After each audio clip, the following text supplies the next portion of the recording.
The Takeo Effect: How a Billionaire Samurai Warrior Saved My Life.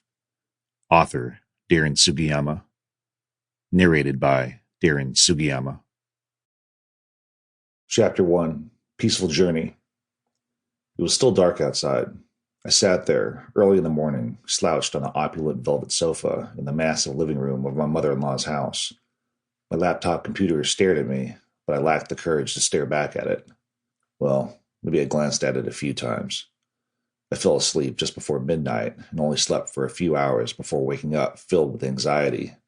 I was emotionally exhausted, yet the combination of adrenaline and trepidation was enough to keep my eyelids open, barely open. I tried my best to change my blank stare from the huge rustic beams that ran across the 20-foot-high ceilings back to my computer screen, but I just couldn't seem to force myself to do it. We always stayed at my mother-in-law Isabella's home when we came to Los Angeles, and whether we were there for business or a vacation, it always became a family affair.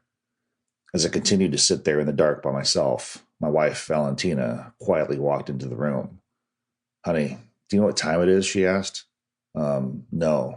No, I don't," I murmured as I continued to stare at the ceiling. "Babe, it's 3 o'clock in the morning. It's going to be a long day today, and you need to get some rest. Come back to bed," Valentina said as she gently kissed me on the forehead. In an exhausted and distracted voice, I said, "I can't sleep, and I have to prepare for my talk today. I still don't know exactly what I'm going to say." I certainly didn't lack content, but for the first time in a long time, I felt completely unprepared. I didn't know where to begin. I started developing the framework of this talk weeks ago, but every time I attempted to author my thoughts, I found myself going off on tangents, none of which properly expressed the points I wanted to articulate.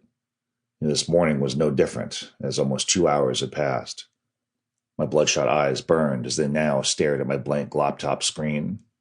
The little mouse pointer kept blinking at me, urging me to author something magnificent, but every time I started typing, I found myself hitting the delete button as many times as my other keystrokes. I wrote my book, The Icon Effect, so easily, as if I was the beneficiary of some sort of divine inspiration. Yet there I sat, with so many things to say, and no words on my laptop screen.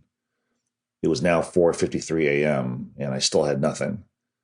I decided to make myself an Americano, hoping the caffeine would spark some literary inspiration. As I held the warm ceramic coffee mug in my hands, I reminisced over the many evenings I spent with my mentor, the Icon, in this very room, talking about the future, our future. The Icon was such an amazing mentor to me. To think that I was his protege turned son-in-law made me believe in miracles. I missed him so much, and while I was grateful for the time I got to spend with him, I felt incomplete without him. It had been just over a decade since the Icon passed away, and though I enjoyed my fabulous lifestyle, a lifestyle that was funded by the company he gave me, I often thought about where my happiness truly came from.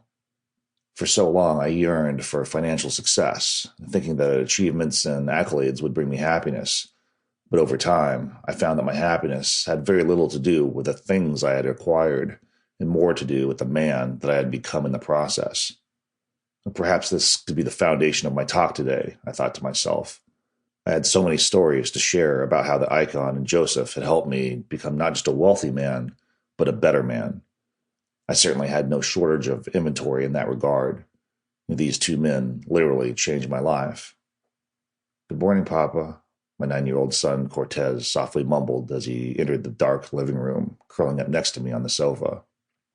"It's still really early, buddy. You should go back to sleep. It's going to be a long day today," I said, realizing this was the same thing Valentina told me 2 hours earlier. "No, I'm good, Papa. Can I just snuggle with you?" "Of course, pal. You can always snuggle with me," I said, motioning him to come join me on the sofa. Cortez snuggled up next to me, leaning against my left arm, making it impossible to type on my computer. Valentina had taught me to soak in these moments, to take time to smell the roses, for moments like these are lost forever once they've passed. She would oftentimes tell me, "Vincent, there will be nights and early mornings where our son will want you to hold him, and even when you're sleep deprived and want to be left alone, remember that one day Cortez will reach an age where he won't want that kind of affection from you anymore." She always reminded me to relish such moments. These types of lessons were clearly taught to Valentina. Sample complete.